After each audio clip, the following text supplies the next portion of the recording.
Aerosmith are back and they teamed up with one of the biggest up-and-coming singers of this new generation.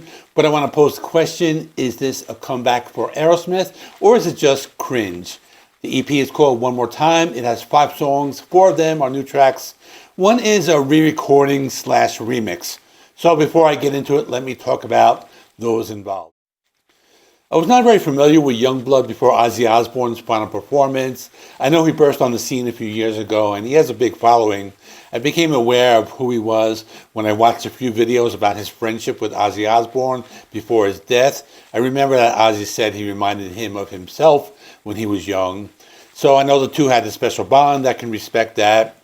So I think for that reason, Yungblud wants to connect with more of the older rockers. So I guess that's why he got together with Aerosmith. As for Aerosmith, I know they don't need any introduction. I've been a fan of them for years, but to be honest, the last new album that I ever bought from Aerosmith was Get a Grip back in 1993.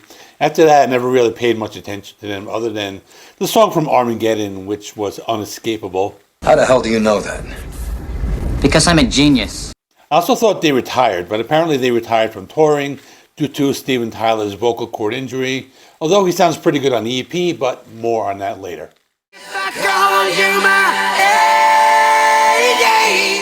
The opening track is called My Only Angel. This was a single. It was released before the EP was released. I remember when it came out. I think I might have listened to it once before today, but I haven't really heard it many times.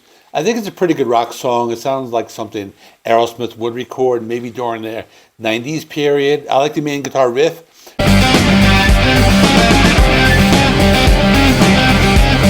Played by Joe Perry, although it could have been used more prominently in the song.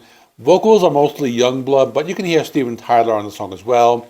Steven Tyler is mostly in the background on the song, but his vocals are more prominent on a few of the other songs.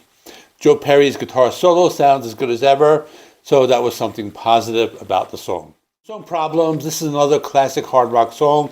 I thought it was pretty good. Yungblud has a really good voice for this type of music. It's another song where you can hear Steven Tyler more in the background and during the chorus. I think the song is good, but it's lacking the bluesy guitar riffs that I expect from this band, although you can hear them a little bit throughout the song. Yungblud and Steven Tyler have a similar singing style, so sometimes it's hard to tell who's singing, but other than that, it was a decent track. This is a track called Wild Woman. This is where things get a little more laid back. Actually, I think it might be my favorite song. The most classic Aerosmith sounding song. I can imagine the song appearing on one of their albums from the 70s. You can hear Steven Tyler a little more here. It's a little more of a laid back song with more acoustic guitars. It kind of has that power ballad quality that this band is known for. Then there's a track, 1,000 Days. This is a straightforward power ballad with acoustic guitars. This was another good one. I would say my second favorite from the EP. This is more of a duet between Steven and Yungblud.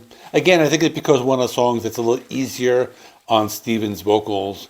The song probably could have been a hit if it were on the Get a Grip album back in 1993. So it's a good one. Probably could have ended the EP right there, but there's one more song. The last song is a re-recording of Back in the Saddle, which I kind of thought wasn't necessary. And as I listened to it, I noticed it sounded a little like the original recording. So I did some research, I did some Googling, and here's what I found. Basically, the new version, it's a remix. They took parts of the original recording with some new vocal contributions from both Yungblud and Steven Tyler. So it features Youngblood's vocals alongside Steven Tyler's original vocals. And the original instrumentation is from the classic members, who are Tom Hamilton, Brad Whitford, and Joey Kramer. So it's basically the old song, but there are some new additions, maybe a little guitar parts here and there from Joe Perry, and producer Matt Schwartz did some stuff to it. But in other words, it's kind of like what Motley Crue did with Home Sweet Home and Dolly Parton, so probably wasn't really necessary. In conclusion, is this a comeback? No, not really. It's a legacy band putting out new music as a way to stay relevant and connect with a younger audience through Yungblud. Now, do I think they should release a full album? I would say no. This is enough as it is. I don't see Aerosmith releasing another album again, given that they won't be touring anymore. But who knows? I don't know the severity of Steven Tyler's vocal condition, so I'm not going to rule it out. I don't know if there's any way of him getting better, but I think it's unlikely. Now, I do think Yungblud will be collaborating with more of these like old man rock stars. So I would say it's probably like the kind of thing he likes to do. So I wouldn't be surprised if he does some more music with somebody like maybe Jimmy Page or even Alice Cooper. And actually, I think Alice Cooper would be a really good pairing with him. But anyway, as for this EP, I'm going to give it 7 out of 10. I was going to give it an 8, but I took a point off for Back in the Saddle. I thought it just wasn't necessary. But overall, it's decent. It's not anything special.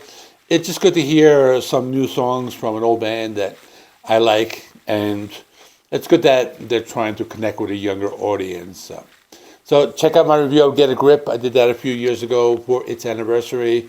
Please like this video. It helps me with the YouTube algorithm. Please subscribe. If you're not already, I do rock and metal reviews, rankings, and more. Thanks for watching. I will see you in the next one.